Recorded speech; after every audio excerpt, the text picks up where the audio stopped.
कर करके ही सबका उद्धार करते हैं। तो भगवान बड़े प्रेमी हैं, बड़े दयालु हैं। और गीता में कहा है कि सूर्यदंग सर्वभूतानां ज्ञात्वा मां शांति मृच्छति, मैं सब भूतों का सूर्य हूँ, इस प्रकार से मुझको जानने से परम शांति को मनुष्य प्राप्त हो जाता है। तो हम लोग कहें कि भगवान को हम परम दयालु मानते हैं, परम प्रेमी मानते हैं, हेतु रहित दया करने वाले, हेतु रहित प्रेम करने वाले भगवान हैं, ऐसा हम मानते हैं। तो हम यही कहेंगे कि आप मानते नहीं, कहते हैं। हम इस बात को जब समझ जाएंगे कि भगवान परम प्रेमी है, तो फिर हम भगवान को छोड़कर किसी से प्रेम नहीं करेंगे। भगवान जो है प्रेम के बाद बिक जाते हैं। प्रेमी भगवान को बेच डालता है। प्रेमी को भगवान का दर्शन होता है, ये कोई आश्चर्य की बात नहीं। हरि व्यापक सर्वत्र समाना, प्रेम से प्रकट होए में जाना, ये तो नीति है कि भगवान शब्द का में व्यापक है और प्रेम से प्रकट होते हैं। किंतु प्रेम से प्रकट होकर उसको दर्शन ही देती थी बात नहीं, प्रेमी के अधीन हो जाते हैं। भक्त पराधीन हूँ, मैं भक्तों के पराधीन हूँ। इतना ही नहीं, भक्त आगे आगे चलते हैं और उसके पीछे पीछे चलता है। उनके चरणों की धूली अपने में पड़ जाए तो अपने को पवित्र मानता है। क्यों कि भक्त की ऐसी मानता है। तो ये तामांग प्रबद्धं ते तांग सफे भजा में, हम जिस प्रकार जो मुझको जैसे बचते उनको वैसे ही बचता हूँ। और इतना ही नहीं, भगवान जो है हर उसको कोई भक्त एक प्रकार से दूसरे को बेच देवे या दे देवे तो भगवान कहते हैं कि वो दे सकता है मुझको। ऐसी कथाएं आती है। नरसिंह मेहता के लिए भगवान ने कहा कि बेचे तो बिक जाऊं, नरसिंह मां को सिर धनी।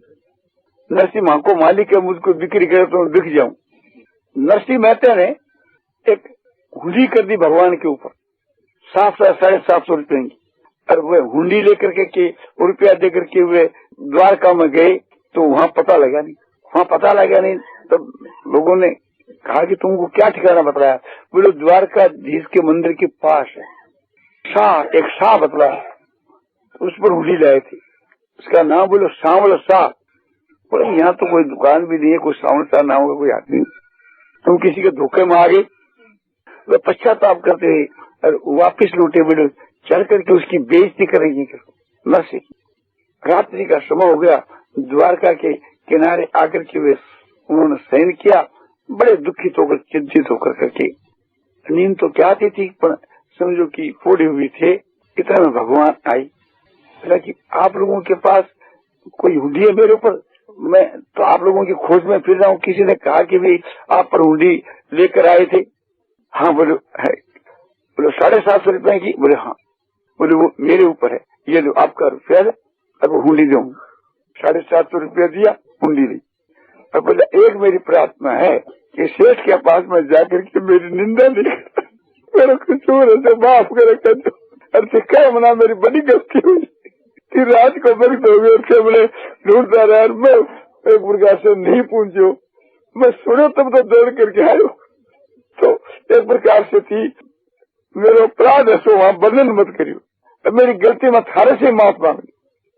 मेरा बेचारा भला आदमी है। देखो एक दूसरे हम लोग चले जाते थे तो उसको गाली आते थे, उसकी बेइज्जती करते। और देखो ये बेचारा घर पर आकर के हुंडी का भुगतान दे गया। अब फिर बोले वहाँ दूसरी बार पहुंचे, फिर रुपया लेकर बोले फिर हुंडी दे दो।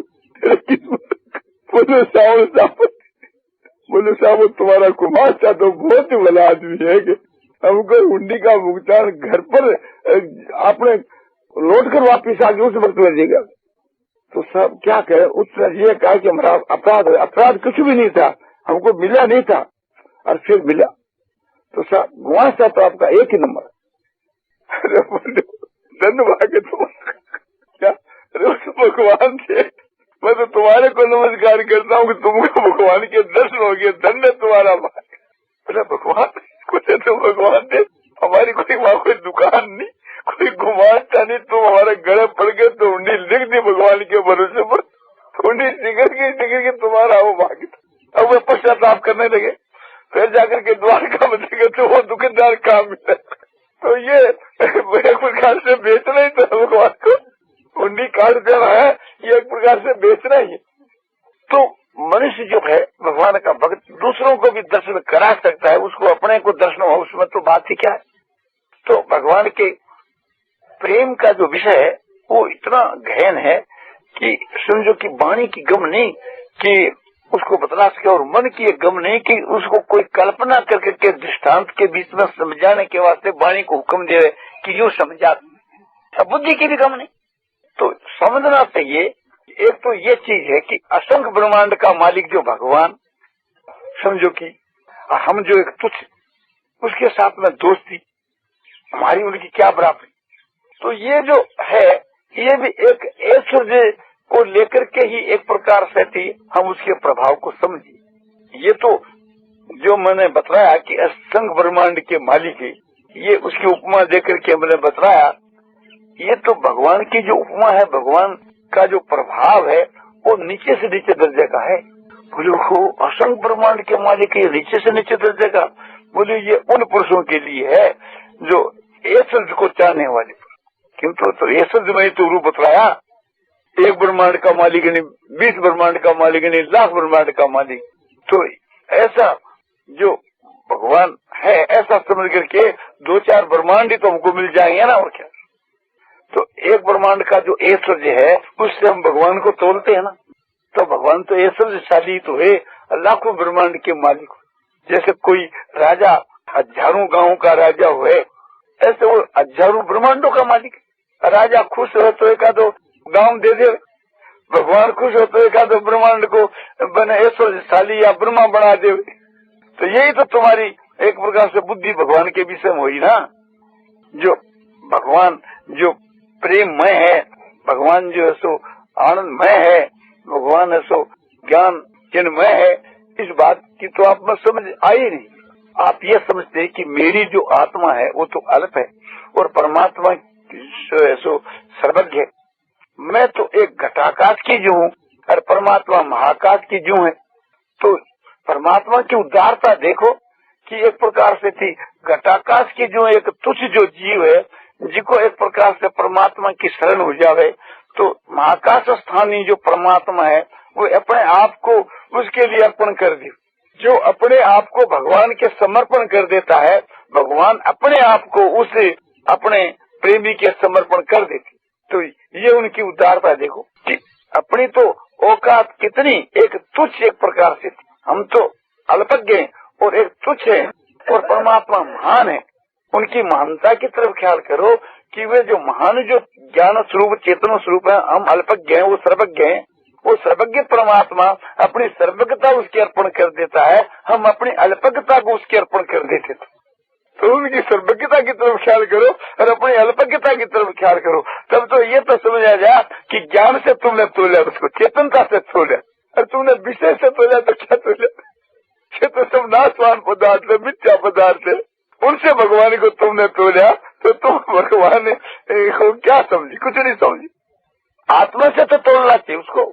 तो जब मनुष्य इस प्रकार से समझ जाता है तो वो परमात्मा को छोड़ करके किसी मिथ्या पदार्थ से कभी प्रेम नहीं करता। ऐश्वर्य जो है एक प्रकार से इसको देख करके मोहित नहीं होता, वो समझता है कि स्वप्न होता है, माया मात्र, कुछ भी नहीं कर। तो परमात्मा ऐसे प्रेमी है कि जो उससे प्रेम करता है उसके लिए वो बिक जाता है, उसका बहुमूल्य देता है, प्रेम के बदले में बहुमूल्य देता है, अपने आप को अर्पण कर देता है प्रेम के बदले में। एक व्यक्ति का प्रेम उसके बदले में भगवान अपने आप को समर्पण कर दी है, कितनी बड़ी बात है, कितनी बड़ी समझो की प्रीति, कितनी बड़ी उदारता है। अब दयालुता की बात कहते हैं, दया के विषय में थोड़ी हम ये उदाहरण दें कि भगवान दया के सागर, तो ये उदाहरण नीचे दर्जे। सागर भी एक प्रकार से सीमा वाला है, उसकी दया की कोई सीमा नहीं। सारी दुनिया के वहां जो दया है उस दया सागर की एक बूंद है, सारी दुनिया की दया मिलकर ये दया सागर के एक बूंद है। तो ये उदाहरण भी ठीक नहीं, उदाहरण उसके लिए है ही नहीं। अब भगवान कहते हैं कि मुझको दयालु मान ले तो उसको परम शांति मिल जाए। तो दया के तत्व को हम लोग समझे ही नहीं। जब हम ये मानते हैं कि हम उसके लायक नहीं, इतना तो ठीक है, और ये मान करके साथ में ये मानते हैं कि भगवान के दर्शन हमारे लिए असंभव सा है, और निराश हो बैठते हैं। तो हम जो निराश हो बैठते हैं तो उसके दया के विषय में हम समझे नहीं। हम ये समझते कि भगवान बड़े भारी दयालु है, हमारे अवगुणों की तरफ देखते ही नहीं। भगवान अपने विरुद्ध की तरफ देख करके दर्शन देते हैं तो फिर हमारे हृदय में निराशा नहीं आती, हम कभी निराश नहीं होते। भगवान के दया के प्रभाव को हम समझते, दया के तत्व और रहस्य को हम समझते तो कभी हम निराश नहीं होते। फिर भी भगवान तो इतने दयालु है कि हम इतना अपराध करते हैं तो उसका हमको भगवान को दंड नहीं देते, यही दंड देते हैं एक प्रकार से। इसको चाहे दंड मान लो कि दर्शन उसके नहीं होते, दर्शनों से वंचित रह जाते। अपने अवगुणों की तरफ जैसे भगवान ख्याल ही नहीं करते हैं तो हम ये क्यों करें कि समझो कि हमारे अवगुणों को देख करके भगवान दर्शन नहीं देंगे। भगवान तो हमारे अवगुणों की तरफ ख्याल ही नहीं करते और हम उसको कायम करते हैं कि भगवान हमारे अवगुणों की तरफ ख्याल करते हैं तो भगवान दयालु कहाँ रहे। हम भगवान को जब परम दयालु समझ जाएंगे तो एक प्रकार से थी हम उसके विरुद्ध के ऊपर हिम्मत रखेंगे और विश्वास रखेंगे कि हमारे को भगवान का अवश्य दर्शन होगा। ऐसा हमारे दिल में जब विश्वास होगा तो हम दर्शनों से कभी वंचित नहीं रहेंगे। भगवान जो कितने दयालु है इसको हम समझे कहाँ। भगवान को दयालु मान करके उनके दर्शनों से हम वंचित रहते हैं तो हम दया के प्रभाव को कुछ भी नहीं समझे। हमने वास्तव में भगवान को दयालु समझा ही नहीं। भगवान जो है वे पात्र को तो दर्शन देते हैं, ये तो नीति है, इसमें कौन सी आश्चर्य की बात है। जो जिज्ञासु होता है और जो एक श्रद्धालु होता है उसको भगवान दर्शन देते हैं, जो प्रेमी होता है उसको भगवान दर्शन देते हैं, वो तो उचित है, न्याय है। नहीं, भगवान तो एक प्रकार से थी समझो कि कोई कैसा भी नीच और पापी क्यों नहीं हो उनकी तरफ नहीं देख करके अपात्र को भी दर्शन देते हैं, कुपात्र को भी दर्शन देते हैं। कैसा भी कुपात्र और कैसा भी समझो कि नीच क्यों नहीं हो, केवल इतना मानता है कि भगवान जो है सो सबके सुहृद हैं, बिना ही कारण दया करने वाले, बिना ही कारण प्रेम करने वाले हैं। हम ये माने कि हम पात्र नहीं है इसलिए भगवान हमको दर्शन नहीं देते तो भगवान बिना ही कारण दया करने वाले, बिना कारण प्रेम करने वाले हैं, हम उसके सुहृद भाव को कहाँ समझे। तब तो यही बात समझे कि एक प्रकार से हेतु को लेकर ही भगवान दया करते। नहीं, भगवान तो हेतु रहित दया करने वाले। ये हमारे को मनुष्य का जो शरीर मिला ये एक प्रकार से थी क्या हमारे आचरणों को देख करके भगवान ने दिया नहीं। कब हूँ करी करुणा मेरे देही देत ईस बिनु हेतु स्नेही। कभी दया करके भगवान बिना ही कारण समझो कि दर्शन देते हैं। भगवान प्रेमी है और दयालु है इसलिए दर्शन देते हैं। वो अपनी तरफ देख करके, जब जीवों की तरफ देख करके विचार करके देखा जाए तो समझो कि मनुष्यों की सृष्टि नहीं होनी चाहिए। मनुष्यों की जो सृष्टि जो होती है वो भगवान दया करके मनुष्य बनाते हैं। आचरणों की तरफ देख करके तो समझो कि मनुष्य का शरीर मिलना संभव ही नहीं है। पर भगवान देखें कि क्या करें, सबको मौका तो देना चाहिए, इसलिए भगवान सबको ही मौका देते हैं, पात्र हो चाहे कुपात्र हो। हमको तो ये बात एक प्रतीति होती है कि जो आदमी एक प्रकार से भगवान को नहीं चाहता है उनको भी भगवान चाहते। भगवान तो दर्शन देने के लिए लालायित रहते हैं, केवल मात्र निमित्त मात्र बनाते हैं। केवल कोई बहाना मिल जाए, कोई निमित्त बन जाए, इतना ही हम मान ले हृदय से थी कि भगवान पात्र को पात्र नहीं देखते। बड़े दयालु है, उनके हृदय में दया आ जाती है। एक माता जो है जब किसी को आपने समझो कि मेवा मिष्ठान देती है, सबको अपने पुत्रों को देती है, और एक लड़का बदमाश या कुपात्र है तो माँ का हृदय नहीं मानता उसको दे बिना भी, किंतु वो लड़के के वास्ते पेश कर दे, वो क्रोध में आकर उसको फेंक दे तो माँ क्या करे। तो इसी प्रकार से थी भगवान दया करके समझो कि हम लोगों को अपना दर्शन देने के वास्ते तैयार है।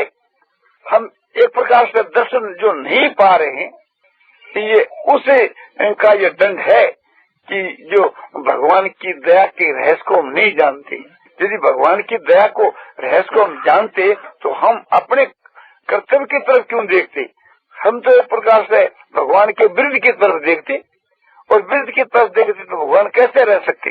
तो दर्शनों के बाद जो कमी है वो भगवान की दया के प्रभाव को तो जानते ही नहीं, बल्कि दयालु को निर्दयी मानते कि भगवान है तो दयालु, परम दयालु, और उसको निर्दयी मान रहे। निर्दयी मानने का ये अभिप्राय है कि एक प्रकार से थी उसको दयालु समझे तो मुग्ध हो जाओ उसकी दया के बीच के। क्या कैसी उनकी दया है, कैसी उनकी अपार दया है। ये देखा जाता है कि जो एक आदमी समझो कि भगवान का दर्शन नहीं चाहता, उनको भी भगवान दर्शन देते हैं। फिर भी एक प्रकार से थी समझो कि वो स्वीकार नहीं करे तो भगवान क्या करे। दुर्योधन क्या भगवान के दर्शनों का पात्र था? भगवान श्री कृष्ण जी अपने समझो कि इस अवतार के रूप में दुर्योधन को सबको दर्शन दे रहे थे। उनमें तो ये भी आप कह सकते हो कि भाई सब कोई क्या समझे कि मनुष्य है क्या परमात्मा है। किंतु दुर्योधन की सभा के वहां भगवान ने विश्व रूप प्रकट करके दिखलाया, तब तो उस मूर्ख को समझना चाहिए था कि कोई ऐसा कोई मनुष्य धारण कर सकता है। तो भगवान एक रूप से अपात्रों को, जो सभा के वहां जो पात्र नहीं थे, उनको बिना आकांक्षा करे, बिना मांग पेश करे प्रकट होकर के अपना दर्शन सो दिया। पर भी फिर भी दर्शन पाकर के भी ये नहीं समझा कि साक्षात भगवान। तो वे एक प्रकार से थी समझो कि दर्शन पाकर के भी जो है उसे परमात्मा की प्राप्ति से वंचित रहे। तो भगवान की दया के मत तो कोई कमी नहीं। विष देने वाली जो पूतना है उसको भी भगवान मुक्ति देते कि भी मेरे साथ में इसका किसी भी प्रकार से संबंध हो गया ना, मैं इसकी तरफ क्या देखूं, मैं मेरी तरफ देखूं ना, इसके कर्तव्य की तरफ देखूं कि मैं मेरे कर्तव्य की तरफ देखूं। तो भगवान उस अपने भक्त के कर्तव्य की तरफ नहीं देखते और दूसरे दुष्टों के कर्तव्य की तरफ भी नहीं देखते।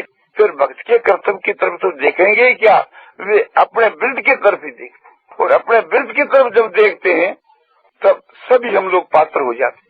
किंतु भगवान की दया हम एक प्रकार से स्वीकार नहीं करें तब भगवान का क्या उपाय। भगवान परम दयालु है, इतनी बात तो हमको स्वीकार करनी चाहिए। तो जब भगवान की दया को हम देखेंगे तो हम पागल की माफक हो जाएंगे, विवल हो जाएंगे, फिर भगवान के बिना रह नहीं सकेंगे। जब एक बच्चा माँ की दया के थोड़े प्रभाव को जानता है, छोटा बच्चा साल भर का 2 साल का, वो माँ के बिना रहना नहीं चाहता। माँ उसको छोड़कर चली जाओ तो वो एक प्रकार से रोता ही रहता है। उसका उपाय तो नहीं स्वर होने की, किंतु हम लोग तो रोते भी नहीं। माँ का लड़का जितना प्रभाव जानता है दया के प्रभाव को, माँ मेरी है और बड़ी दयालु है, मुझसे बड़ा प्रेम करती है, इस प्रकार से जानने वाला लड़का माँ के वियोग को बर्दाश्त नहीं कर सकता। और हम लोग भगवान के वियोग को बर्दाश्त कर रहे हैं, इसीलिए हमको ये वियोग है। हम लोगों को जो भगवान के दर्शन होना में जो विलम्ब हो रहा है, भगवान की सूर्यता के तत्व को नहीं जानने का ये नतीजा है। भगवान सबके सूर्य हैं, इस माफक जानने वाले हम लोग होते तो समझो कि विलम्ब नहीं होता। जबकि भगवान में श्रद्धा प्रेम नहीं रखने वाले जो पुरुष हैं, भगवान को जो नहीं मानने वाले जो पुरुष हैं, भगवान की दया और तत्व रहस्य को नहीं जानने वाले जो पुरुष हैं, भगवान के प्रेम के तत्व को जो नहीं जानने वाले पुरुष हैं, भगवान को जो नहीं चाहते हैं, उनको भी भगवान दर्शन देने के वास्ते प्रयत्न करते हैं। और जो चाहते हैं उनको क्यों नहीं प्रयत्न करेंगे। प्रातःकाल बतलाया था उतंग का विषय कि वो एक प्रकार से समझो कि नहीं जानता था कि भगवान, और नहीं एक प्रकार से थी आपने समझा था, तब भगवान ने अपने आप को समझाया कि मैं साक्षात परमात्मा हूँ। उनको आप श्राप नहीं देना, श्राप दे दोगे तो आपकी गुरु की भक्ति सो नष्ट हो जाएगी। गुरु की आपने सेवा की, उसका एक प्रकार से फल जो आपको मिलने वाला वो नष्ट हो जाए। मैं साक्षात परमेश्वर हूँ, मुझको श्राप लगता नहीं। मैं इस समय के बीच के माँ समझो कि मनुष्य के रूप में आपने अवतार लिया है। ये भगवान उसको कहते हैं कि मैं साक्षात पूर्ण ब्रह्म परमात्मा, जब जब संसार के माँ धर्म विप्लव होता है तब तब मैं अवतार लेता हूँ। तो इस समय के बीच के माँ मैं कच्छ मत्स्य ब्रह्म आदि के रूप में प्रकट होता हूँ। देव योनि के मां, पशु योनि के मां, मनुष्य योनि में सब योनियों के बीच में आवश्यकता अनुसार प्रकट होता हूँ। इस वर्तमान के मां मनुष्य योनि के मां प्रकट हुआ हूँ। तो बोले कि जी यह बात है, साक्षात तुम यदि परमात्मा हो तो आपका विश्व रूप मुझको दिखलाओ। तो भगवान ने अपना विश्व रूप उसको दिखलाया, किंतु भगवान ने अपना परिचय दिया उसको कि मैं साक्षात भगवान। क्यों दिया? भगवान ने सोचा कि ये बड़ी भारी गुरु की सेवा करे, और इस की सेवा करी आत्मा कल्याण के लिए, और आत्मा का कल्याण होना चाहिए इसका। तो भगवान ने उसको दर्शन देकर उसकी आत्मा का उद्धार किया। भगवान की मांग नहीं थी वहाँ, भगवान को जानता ही नहीं। मांग कैसे करें? जब भगवान इस प्रकार से खोज करके दर्शन देकर उनका उद्धार करते हैं, तो जो भगवान को मांगता है, भगवान की इच्छा करता है, उसको भगवान दर्शन नहीं देंगे तो फिर किसको दर्शन देंगे? तो भगवान बड़े दयालु। कोई कैसा भी पापी क्यों नहीं हो, उसके सारे पाप भगवान सूर्य इस बात के जानने से नष्ट हो जाते। जैसे कोई गुफा में कितने वर्षों का अंधेरा क्यों नहीं हो, वहाँ बिजली की रोशनी होने के साथ अंधकार भाग जाता। कितना अंधकार होती, इस वास्ते कितना चाहे ज्ञान हो, ज्ञान होने के साथ ही अज्ञान मिट जाता है। इसी प्रकार से थी, समझो कि पापों का कितना ही ढेर क्यों नहीं हो, ज्ञान अग्नि से सब दग्ध हो जाता। ज्ञान अग्नि दग्ध कर्माण तमाहु पंडितन। अभी जैसी पापे वे सर्वे वे पाप कृतम सर्व ज्ञान पलवे नहीं वर्जन संग परिशुषि।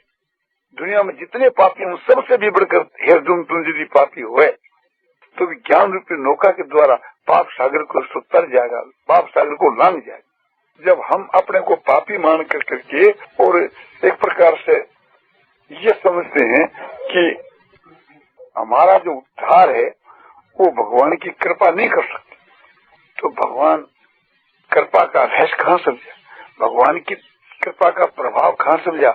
हमने ये समझा कि भगवान की कृपा भी अल्प ही है। भगवान की कृपा के आगे क्या कोई पाप ठहर सकता है?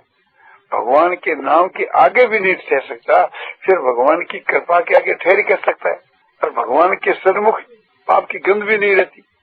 फिर कहो कि एक प्रकार से उन लोगों को अपने क्यों नहीं एक भगवान ने उद्धार किया? बोले भगवान ने तो उद्धार करने के लिए दुर्योधनादि के लिए चेष्टा की, उनके साथ में व्यवहार भी बड़े ऊंचे दर्जे का किया। युद्ध के समय के बीच के वहां वो याचना के वास्ते भगवान के पास में गया तो अपनी एक क्षोणी सेना जो है अर्जुन को नहीं देकर के दुर्योधन को दी। किंतु दुर्योधन एक प्रकार से थी सेना का इच्छुक था। क्यों कि भगवान क्या चीज इस बात को नहीं जानता था।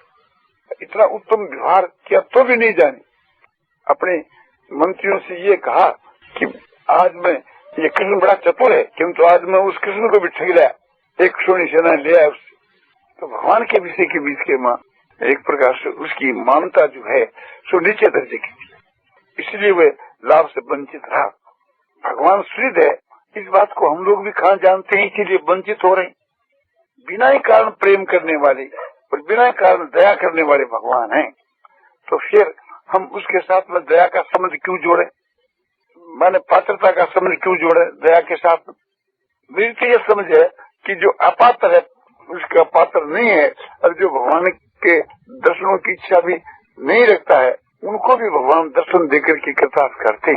किंतु ये बात समझनी चाहिए कि भगवान उनको भी कृतार्थ कर देते हैं, उनको भी दर्शन देते हैं जो नहीं चाहता है, जो एक प्रकार से पात्र नहीं है, किंतु ये विश्वास है कि भगवान अपात्र को भी दर्शन देते हैं, अपात्र पर भी दया करते हैं, अपात्र के साथ में भी प्रेम करते हैं। इतना एक रकम से मानना चाहिए, हृदय से ये बात माननी चाहिए, हृदय से ये बात समझनी चाहिए। उसके लिए ये श्लोक है, सूर्यदंग सर्वभूतानां ज्ञात्वा मां शांति मरीक्षति। मैं सब भूतों का सूर्य हूँ, इस बात को जान करके मनुष्य जो है परम शांति को प्राप्त हो जाता है। जब भगवान को हम वास्तव के प्रेमी समझ लेंगे तो हम किसी भी संसार की चीज के साथ में प्रेम नहीं कर सकेंगे, किसी भी मनुष्य के साथ में प्रेम नहीं कर सकेंगे। मनुष्य देवता चराचर संसार में जितने प्राणी उनके साथ में या जड़ वस्तु के साथ में हमारा प्रेम हो ही कैसे सकेगा?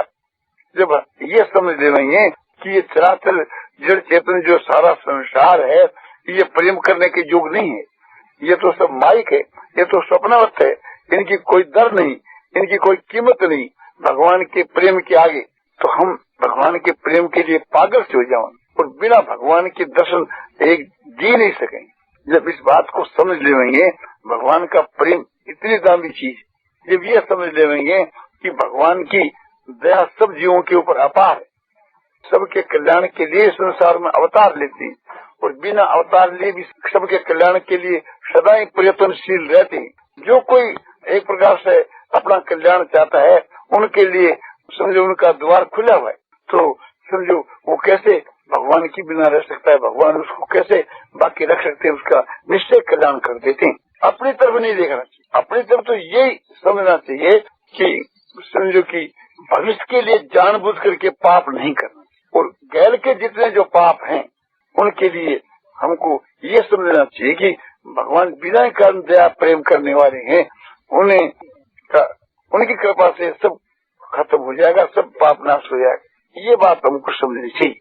भगवान के माँ अपार दया है, इस बात को मानने के बाद के माँ एक कोई भी पापी भगवान के दर्शन से वंचित नहीं रह सकता। हम तो पापी हैं, किंतु भगवान तो निर्दयी नहीं।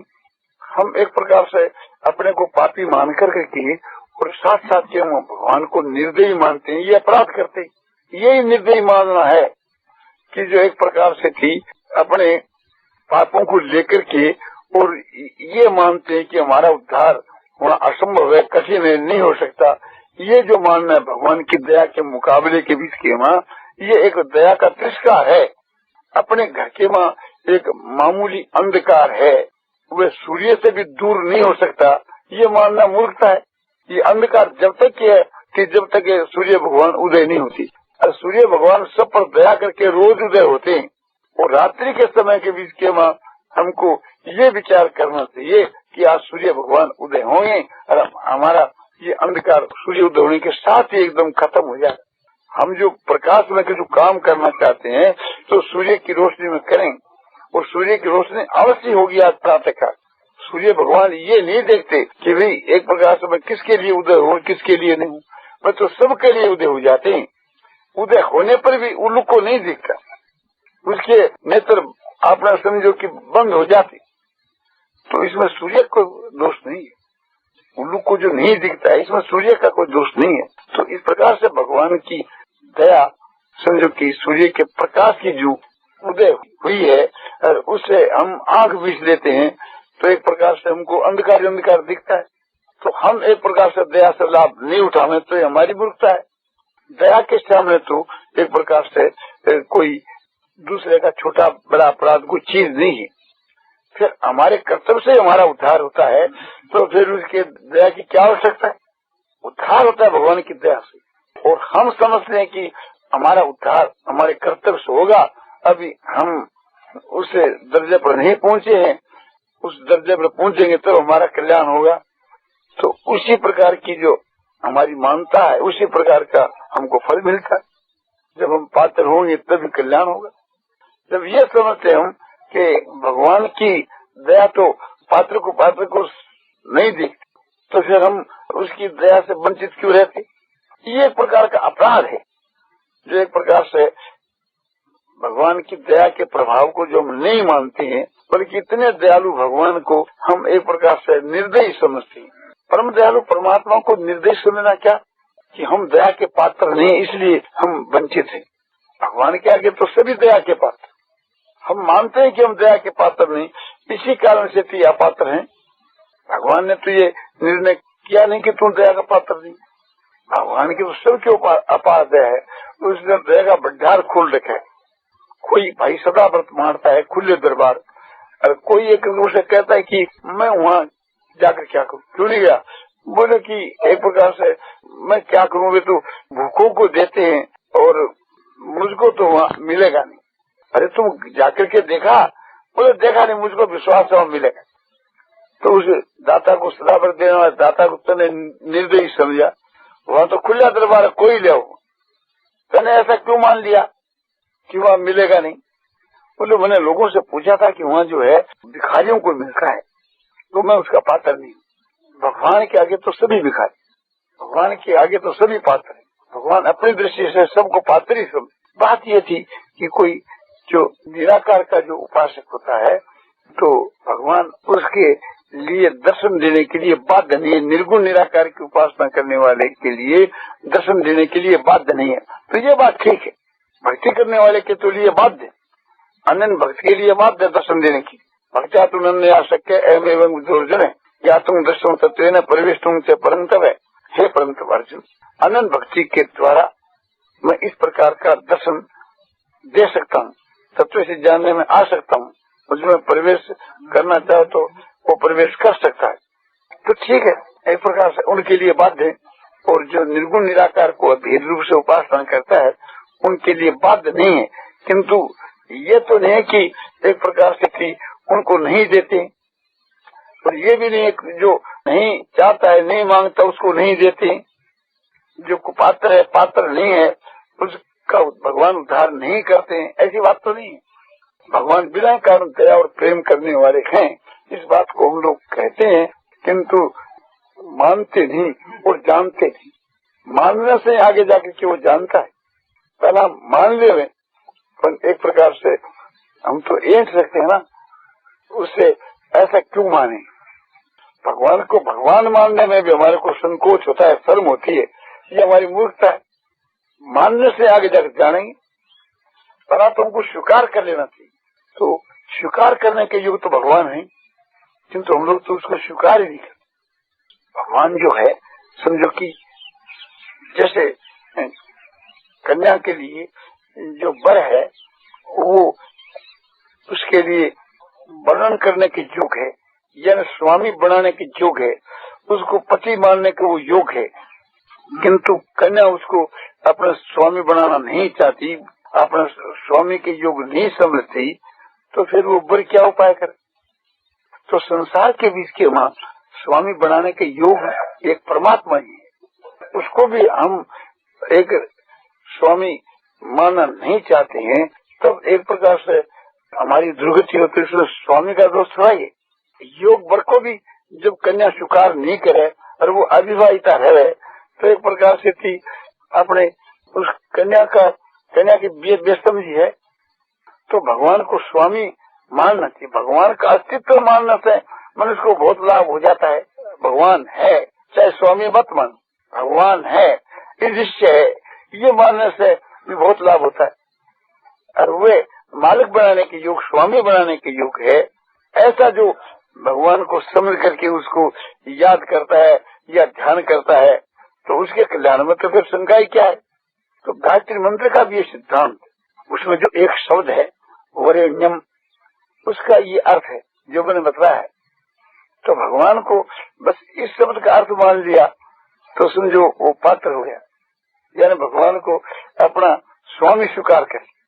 जो भगवान को स्वामी नहीं स्वीकार करता है उसके भी कल्याण के लिए भगवान चेष्टा करते हैं। जैसे महात्मा जो लोग हैं, उन महात्मा को महात्मा नहीं मानता है तो भी वे इतने दयालु होते हैं कि चाहे मुझको नहीं माने पर किसी को भी मान करके अपने आत्मा का उद्धार तो कर ले, और दूसरे को भी अपने महात्मा मान करके और अपनी आत्मा का कल्याण कर लेता है, तो महात्मा खुश होता है। जैसे कोई एक समझो कि कहता है कि भाई तुम राम नाम को भजो से तुम्हारा कल्याण हो जाएगा, किंतु उसकी बात के ऊपर विश्वास नहीं है, तो वो ये भी कहता है कि उसका विश्वास है गांधी जी के ऊपर, तो वो ये कहता है कि भाई गांधी जी राम नाम की उपासना कर रहे थे, भक्त थे, पुजारी थे उनके, लेकिन उन्होंने खुद कहा कि राम नाम के समान कुछ भी नहीं है, तो तुम गांधी जी को महात्मा मान करके और तुम जो उनका अनुकरण करो, उनके अनुसार तुम राम नाम का भजन करो। और वो गांधी जी के सिद्धांत को मान करके, गांधी जी को महात्मा मान करके, अपना गुरु मान करके और समझो कि राम नाम की उपासना करने लग जाता है, तो दूसरे महात्मा बड़े खुश होते हैं। यूँ खुश होते हैं कि एक प्रकार से इसने रास्ता अच्छा पकड़ लिया, अब इसका कल्याण होने की संभावना है। किसी भी प्रकार से जीवों का कल्याण हो, महात्मा के हृदय में तो बड़ी दया रहती है, बड़े दयालु होते हैं। जैसे भगवान दयालु होते हैं तो उनके जो अनुयायी, उनके जो भक्त हैं वे भी दयालु होते हैं। इसलिए भगवान कहते हैं कि ऐसे दयालु मुझको प्यारे, अद्वेष्टा सर्वभूतानां मैत्र करुणे होते।